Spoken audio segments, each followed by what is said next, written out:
नमस्कार विद्यार्थी मित्रांनो, मी श्रीराम बेलनूर तुमच्यासाठी घेऊन आलो आहे दिनविशेष मालेमधील आजचा दिवस. आज आहे 23 एप्रिल 2026 आणि आजचा दिनविशेष बघणार आहोत. या दिनविशेष मालेमध्ये आपण काय करत असतो, 10 महत्त्वपूर्ण जागतिक लेवलच्या घडामोडी बघत असतो आणि हे तुम्हाला या ठिकाणी 10 महत्त्वपूर्ण घडामोडी सांगून तुमच्या ज्ञानामध्ये भर पाडण्याचा प्रयत्न हा माझ्या साईडने असतो. तर बघा, आज 23 एप्रिल 2026 आणि आजच्या 10 ठळक घडामोडी बघू आपण. तर बघा, आज जागतिक पुस्तक आणि कॉपीराईट दिवस आहे. आज काय आहे? जागतिक पुस्तक आणि कॉपीराईट दिवस आहे. तर पुस्तकाचं महत्त्व पुस्तक हे माणसाचं मस्तक घडवत असतं. पुस्तक हे माणसाचं मस्तक घडवत असतं. जे घडतं मस्तक ते कुणापुढंही होत नसतं नतमस्तक. त्याला म्हणतात पुस्तक आणि ते वाचून तुमचं ज्ञान वाढण्याचं काम इथं होणार आहे. लक्षात घ्या, व्हॉट्सअप युनिव्हर्सिटी किंवा रीलच्या जमान्यामध्ये तुम्ही पुस्तकाचं महत्त्व कमी होत नाही. लक्षात घ्या, पुस्तकामध्ये बेसिक माहिती असते आणि मूलभूत माहिती असते. त्याला पक्का संदर्भ असतो. व्हॉट्सअपवर किंवा रील्सवर काही AI जनरेटेड किंवा इकडून तिकडून कॉपी पेस्ट करून आपण करू शकतो, परंतु पुस्तकामध्ये तसं नाही. कारण पुस्तकामध्ये कॉपीराईट हा मुद्दा असतो. कोणत्याही पुस्तकातल्या जशा जशा ओळीची ओळी आपण कॉपीराईट किंवा डायरेक्ट कॉपी पेस्ट करून घेऊ शकत नाही. तर त्यासाठी हा जनजागृती दिवस आहे, जागतिक पुस्तक आणि कॉपीराईट दिवस. तर पहिला जागतिक पुस्तक दिन कधी साजरा केला, तर 1995 साली साजरा केला आणि त्यानंतर आजचा दिवस म्हणजे 23 एप्रिल हा पुस्तक दिन म्हणून किंवा कॉपीराईट दिवस म्हणून साजरा केला जातो. ओके.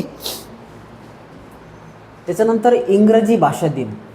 तर आज काय, एक थोर इंग्रजी लेखक, साहित्यिक, कवी आणि इंग्रजी साहित्यामध्ये खूप मोठं योगदान देणारे विल्यम शेक्सपियर यांचा जन्म झाला होता आजच आणि मृत्यू झाला होता आजच.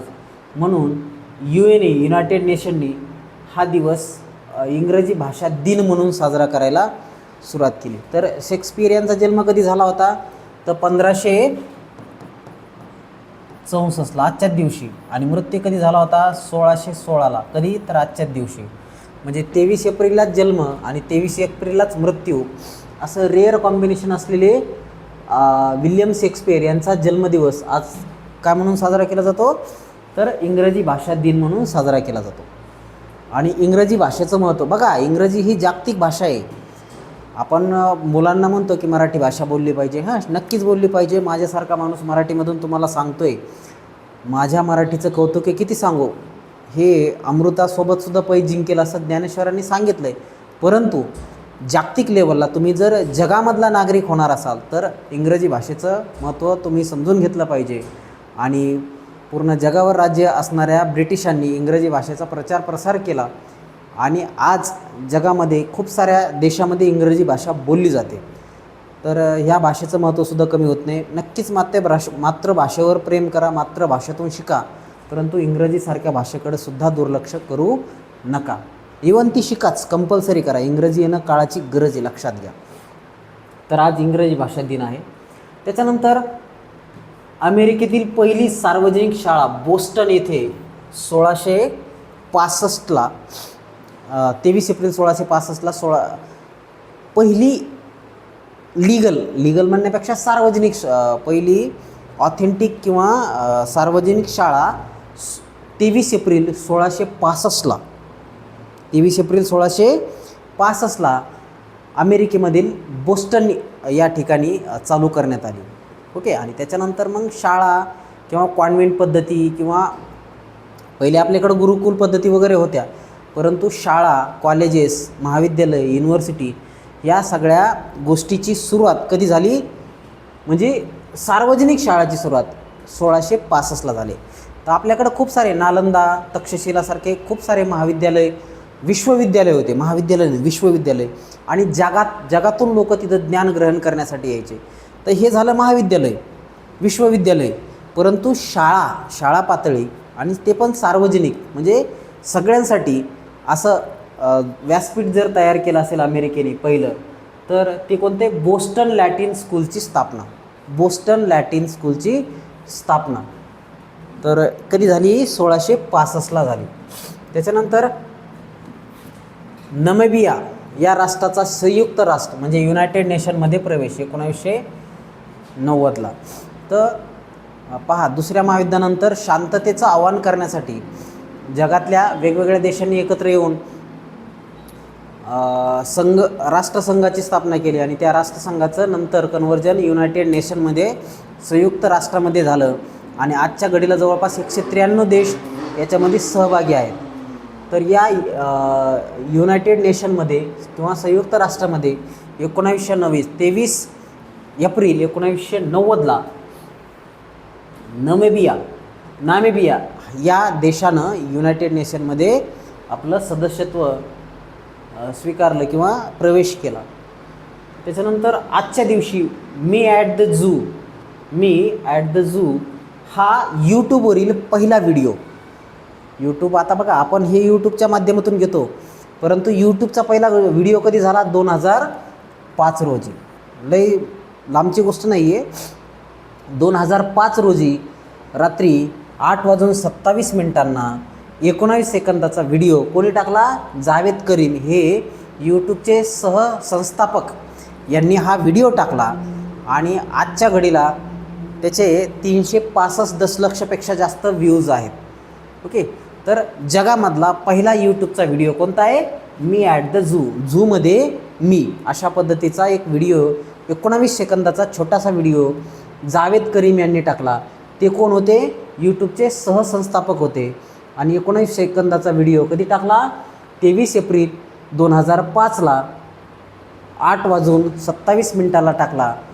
हा यूट्यूबचा पहिला ऑफिशियल व्हिडिओ आहे, लक्षात घ्या. त्याच्यानंतर यूट्यूबने खूप मोठी क्रांती केली आणि आज माझ्यासारखा माणूस यूट्यूबच्या माध्यमातून तुमच्यासमोर येतो आहे. त्याच्यानंतर बघा, विल्यम शेक्सपियर. आता इंग्रजी साहित्यामध्ये शेक्सपियरचं खूप मोठं. शेक्सपियर एक नाटककार, कवी, कथालेखक, पटकथालेखक, एक नट, असे खूप सारे किरदार त्यांनी निभावले. हे इंग्रजी साहित्यामध्ये खूप मोठं त्यांचं योगदान आहे. त्यांचा जन्म आज आणि मृत्यू आज आहे. तर 1564ला त्यांचा जन्म झाला, म्हणजे 23 एप्रिल 1564ला त्यांचा जन्म झाला आणि 23 एप्रिल 1616ला त्यांचा मृत्यू झाला. असा जन्म आणि मृत्यू एकाच दिवशी असलेले विल्यम शेक्सपियर यांचा जन्मदिवस हा इंग्रजी भाषा दिवस म्हणून साजरा केला जातो. त्याच्यानंतर आजच्या दिवशी पंडिता रमाबाई ह्या एक थोर महिला समाजसुधारक होत्या. यांनी महिला आर्य समाजाची स्थापना केली. यांचा जन्म 1858ला. यांचा जन्म कधी झाला? 23 एप्रिल 1858ला झाला. तर मृत्यू 5 एप्रिल 1922ला. आता 5 एप्रिल हा दिनविशेषमध्ये मी टाकलं आहे, तर तिथं बघा तुम्ही 5 एप्रिल 2026च्या दिनविशेषमध्ये पंडिता रमाबाई यांचं तुम्हाला दिनविशेष दिसेल. तर 5 एप्रिल 1922ला त्यांचा मृत्यू झाला आणि 23 एप्रिल 1858ला त्यांचा जन्म झाला. तर या मधल्या काळामध्ये त्यांनी खूप मोठं योगदान स्त्री समाज सुधारणासाठी दिलं किंवा आर्य महिला समाजाची स्थापना करून महिलांमध्ये सत्य शोधण्याचं काम त्यांनी केलं. खूप साऱ्या चुकीच्या रूढी, प्रथा, परंपरा आणि अंधश्रद्धा याला संपवण्याचं काम पंडिता रमाबाई यांनी केलं. तर त्या भारतातल्या थोर समाजसुधारकापैकी एक आहे. त्याच्यानंतर आजच्या दिवशी विठ्ठल रामजी शिंदे, ज्यांना महर्षी शिंदे असं म्हणतात, तर हे महर्षी शिंदे यांचा जन्म झाला होता 1873ला. 1800 म्हणजे 23 एप्रिल 1873ला महर्षी शिंदे यांचा जन्म झाला आणि महाराष्ट्रातूनच या शिंदे परिवारांनी किंवा या महर्षी शिंदेंनी समाज सुधारण्याचं काम सुरू केलं. समाजामधील जुन्या रूढी, प्रथा, परंपरा यांना प्रचंड मोठ्या प्रमाणात विरोध त्यांनी केला आणि आर्य समाज असतील किंवा सत्यशोधक समाज असतील, यातील ज्या चांगल्या प्रथा परंपरा आहेत त्याला सपोर्ट करण्याचं काम महर्षी विठ्ठल रामजी शिंदे यांनी केला आणि त्यांना महर्षी ही पदवी देण्यात आली. आणि 2 जानेवारी 1944ला त्यांचा मृत्यू झाला. आणि भारतीय समाज सुधारकामध्ये विठ्ठल रामजी शिंदे यांचं खूप मोठं योगदान असं आहे. त्याच्यानंतर भारतीय चित्रपट निर्माते, दिग्दर्शक, पटकथा लेखक सगळ्याच गोष्टी ज्यांनी चित्रपटसृष्टीमध्ये पार पाडल्या, तर असे सत्यजित रे, कोण? सत्यजित रे यांचं निधन झालं 1992 आणि 23 एप्रिल 1992ला त्यांचं निधन झालं आणि चित्रपटसृष्टीमधला एक मोठा हिरा हरपला. तर त्यांना 1992लाच ऑस्कर पुरस्कार मिळाला होता आणि भारतानं 1992ला त्यांना भारतरत्न हा सर्वोच्च नागरी पुरस्कारसुद्धा दिला. त्यांना रेमन मॅगसेसे पुरस्कार भेटला. त्यांना जवळपास सगळेच पुरस्कार भेटले. तर असे खूप मोठे दिग्दर्शक ज्यांनी भारतीय चित्रपटसृष्टीमध्ये दादासाहेब फाळकेनंतर खूप मोठं नाव कमावलं, तर ते सत्यजित रे यांचा आजच्या दिवशी 23 एप्रिलला त्यांचं निधन झालं होतं 1992ला. त्याच्यानंतर जेम्स